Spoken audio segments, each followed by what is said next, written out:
exhibitionist, unpredictable, vain, erratic, with short attention span and craving celebrity, Sarkozy in fact may be the ultimate 21st century total politician.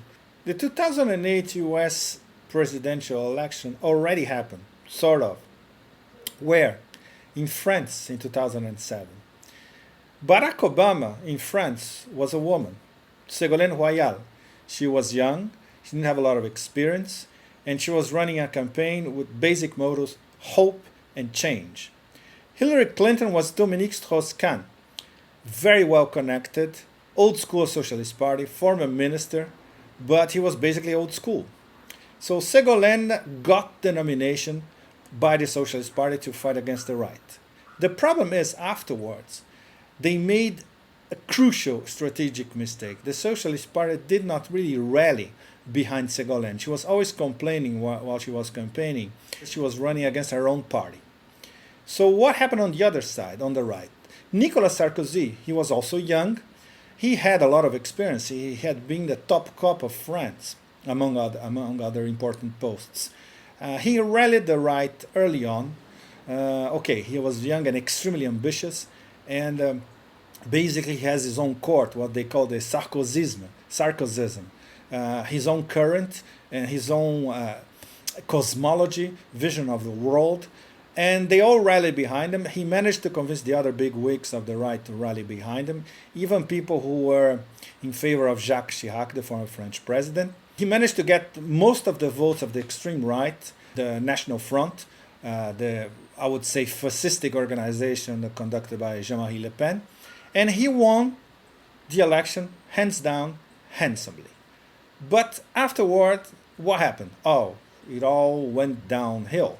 Sarkozy monopolized the news cycle completely in France in December 2007, after he was elected. He rented a yacht from one of his millionaire friends. The French hated it because unemployment and a stringent pattern of living is in the minds of all Frenchmen. And everybody started talking about the bling presidency. Yes, like he was a sort of vertically challenged mix of a Napoleon with Puff Daddy. Especially the gold chain equivalent, which in Sarkozy's case are some Prada suits, and especially his Breitling watch, which is his most prized possession. 150 calls, 180 calls a day on his cell phone at least. He's on TV everywhere. He co-opted all the TV networks. The French press, including Le Monde, Libération, Le Figaro, even intellectuals, leftist French intellectuals, start to migrate to the Sarkozy camp because, they were lured to get a post or a very, very important job in government.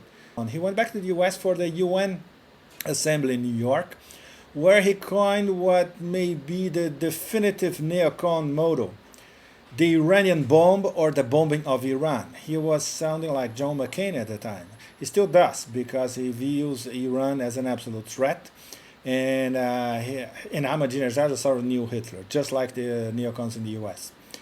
When he started to really govern, he didn't deliver. Especially he didn't deliver in terms of alleviating unemployment, the number one preoccupation of French men and French women of all ages. And he couldn't tackle the unions. The unions in France are extremely powerful. You cannot do a Margaret Thatcher on them. You have to sit down and talk to them. They can paralyze the country at the drop of a hat. And that's exactly what they did in the fall of 2007. So Sarkozy was... people start to look at Sarkozy for what he is. All gloss, no substance. Or, in a famous Hillary Clinton phrase, all hat and no cattle, borrowing a Texas motto. The thing is, in France, all Chanel and no clothes, in fact, was visible because Sarkozy, instead of governing, his private life became the number one talking point all over France. You cannot run a government when you are exposed all the time and your private life is exposed all the time. And that's exactly what happened with the Cecilia soap opera. Cecilia Sarkozy, former Elsa Schiaparelli model, very well articulated, a woman sings by herself, would be like the French equivalent of an American feminist. In the beginning, everybody was speculating that she should have a role in government, which is something that most first ladies in France never had. They were always very discreet. The thing is, after a while, they divorced. They had a very stormy relationship beforehand. She had an affair while he was before he was campaigning. So after they divorced, everybody was saying, okay, so what is gonna be up to next? That was what everybody was saying in every French cafe. So he came up with something to upstage the Cecilia soap opera. He got a model come singer, very glamorous and Italian to boot, Carla Bruni.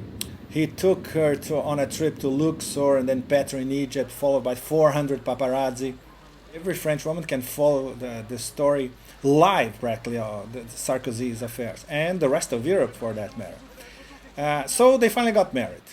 During all this time, his ratings went downhill big time. In summer of 2007, he had like 80% approval. Now he's at 39 approval and going down fast. And the chances that he's going to reach George W. Bush's approval levels are extremely high because of two things. Bush is trying to convince Sarkozy to send French soldiers to die in Afghanistan in a NATO war. This is something that will not go down in France with maybe 90% of the population if he accepts Bush's intimations or offers. And the second thing is, he is ramming through parliament what the French massively voted against in 2005. That was the referendum on the proposed European Constitution. Most of the French voted no to the new European Constitution. They voted no for two reasons. They said it will risk more unemployment in France and the rest of Europe as well, because basically this constitution is too pro multinational companies and too neoliberal. To try to define the phenomenon, the very Cartesian France invented the term peopleisation. Rough translation to English would be peopleization. This means politics as just a branch of trashy entertainment. That's what Sarkozy does best. Maybe he's in the wrong business. Maybe instead of being a politician, he should be in show business. As a matter of fact, he already is.